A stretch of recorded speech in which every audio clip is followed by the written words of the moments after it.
Wow. Wow. Thank you. My name is Tim Stewart, aka TalkManTalk.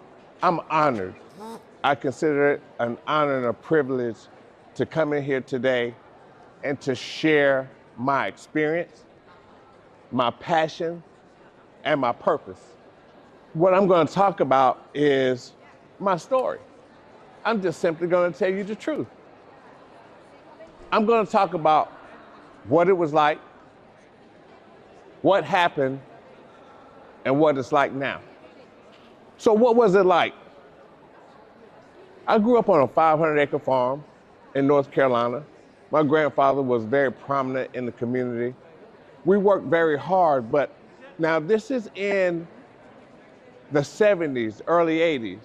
So our society was quite different than what it is now.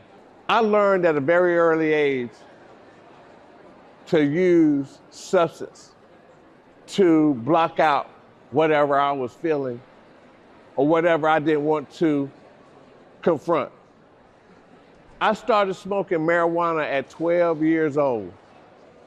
It became my escape. On a 500-acre farm, there was plenty of times that I could get away. I could get away from my mom, my dad, people who would say, wait a minute, boy, what are you doing? Because my grandfather was very prominent, I even learned how to mask my using. Very conveniently, you couldn't tell when I was high. I did pretty good in school. My grades were pretty good, but the focus wasn't on making grades in my household coming up. The focus was, did you get your work done? And what I had to come to understand many, many years after doing a lot of therapy and work and research is that the people that raised me gave me the best that they could. They taught me what they knew. And what they knew was that a man who worked hard could have anything he wanted. That's what they taught me. So I graduated from high school because I was tired of the farm, man. They worked the snot out of me. 7 days a week, we had 9 turkey houses, we had hog houses, we raised corn, soybeans, you name it. I grew up in a watermelon field, right? So I signed up to go in the military 6 months before I graduated high school. But by this time, I had an addiction and didn't even know it. I smoked weed every day, all day. But I still somehow managed to maintain my responsibilities. Of course, when I went in the military, I had to lay that lifestyle down because they do testing. Once I graduated from the military, left the service, exited the military, my addiction kicked back in. I was free now. I could do what I wanted to do. And I smoked. I worked because that was what was ingrained in me. But the addiction continued to advance. Addiction is progressive. It advanced to the point where now I was using much harder drugs, cocaine and then crack. Many of you may not remember, but the crack era in the 80s was atrocious, especially in communities that looked like me. It was bad. I was in Brooklyn, New York. My family had business there. I had access to resources, and I ran rampant. I went to rehab 11 times. 11 times. And here's why. I thought the drugs and the alcohol were the problem. I said I could stay away from the people, places, and things, but I would go back. I had periods of clean time, 6 months here, a year here, but I would always find myself back, caught up in the grips of active addiction. Again, I lost jobs, I lost relationships, I failed in relationships. bank accounts, cars, you name it. It all got smoked up again.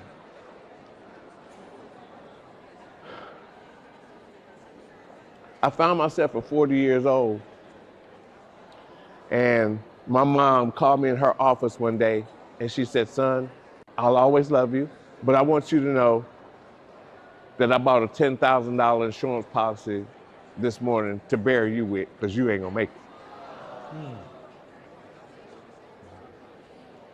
Something in my brain said, hello. Hello. I thought about that. By this time, I had a daughter. She was a little baby, 2 years old. And I went home that night, and for some reason, I said, I've been to treatment 11 times. I gotta give it one more shot. I did not want my daughter to grow up and people tell her, you know, your dad is a crackhead. I grew up around men. This wasn't supposed to happen to me. I was supposed to conquer this thing. I grew up around men who fixed stuff. I don't care what it was. Whatever was broken, we fixed it on that farm. I was broken, but I couldn't fix me. So I made a decision. I'm gonna give this thing one more time, one more shot. Here's what happened.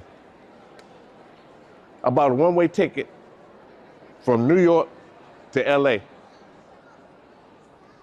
I had $25 in my pocket when I got on the bus. I got scared. I said, man, they got gangs in LA. I can't go out there. I don't know what's. So let me see where I can go. The bus stopped in Indianapolis. And when we reboarded, the new bus said, St. Louis. And I said, man, that's where Fred Sanford always talked about going back to St. Louis. I said, that's where I'm going. And when I landed in St. Louis at 10 o'clock that morning, I had never been there. I didn't know a soul. I had 2 pair of pants, 2 shirts, and $8 in my pocket. At 40 years old, that's all I own on planet Earth. That was it.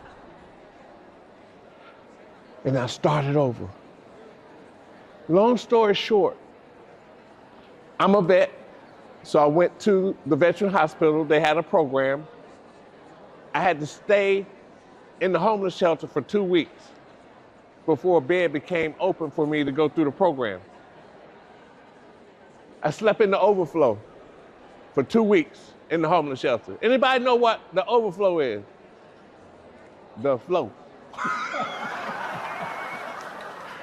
But it didn't even really bother me because I was in so much emotional pain. Not only am I in rehab again, but now I'm 1,200 miles away from everybody I know. I am all alone. I finally landed in the rehab center one night. They took me over. It was after chow had been served, and they took me in the dining room so I could get a meal. And I'm sitting there.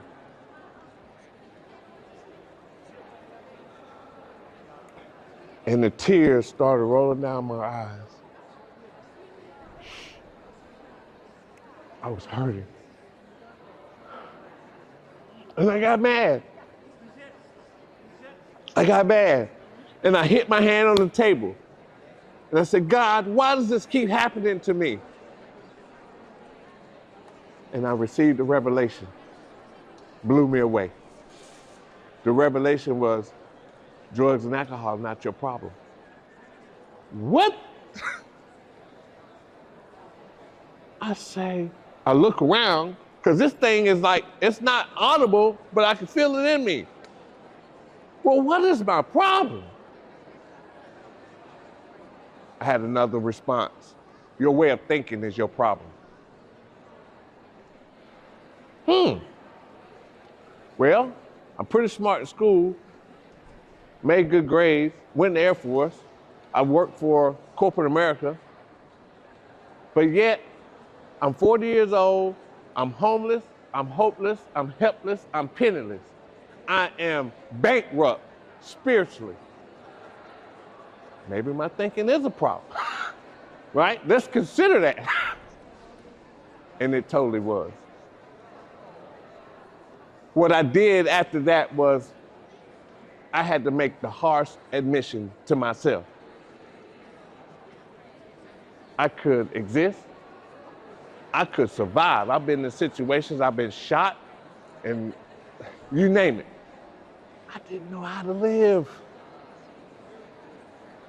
I didn't know how to live. I could survive. I would come out. I could exist. Drop me anywhere. I didn't know how to live. So I said, okay, well, how does life work on planet Earth?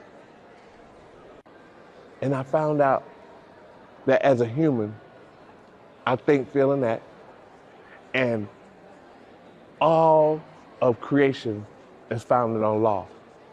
Law is the foundation of creation. What is it like now? Well, 22 years, free from active addiction. 22 years, one day at a time. That includes nights, holidays, and weekends. Right? And what happened was, at 5 years clean, 45 years old, I discovered my purpose. That was what was missing. I didn't know why I was here. I didn't know I was created for a purpose. I was given the gift to talk, to fulfill a purpose, to share information. It's what I'm doing now. I eat, live, and breathe what I do. As TalkManTalk, I speak to inspire, motivate, and educate people from every walk, focusing on 12 principles, the same principles that saved my life. And that's what I want to share with you. That's what I do. I go to schools and universities and different organizations, and I share these principles that helped me save my life. The problem is not the drugs in our society. It's our way of thinking. It's not our perception, it's our reality, what we live in. We can fight the wrong fight for hundreds of years, and not see any progress.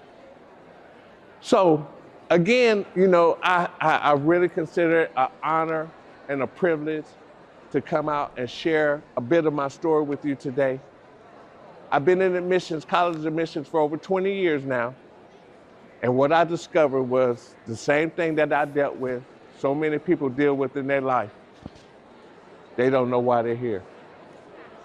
It's our job to help you discover your gift and your purpose.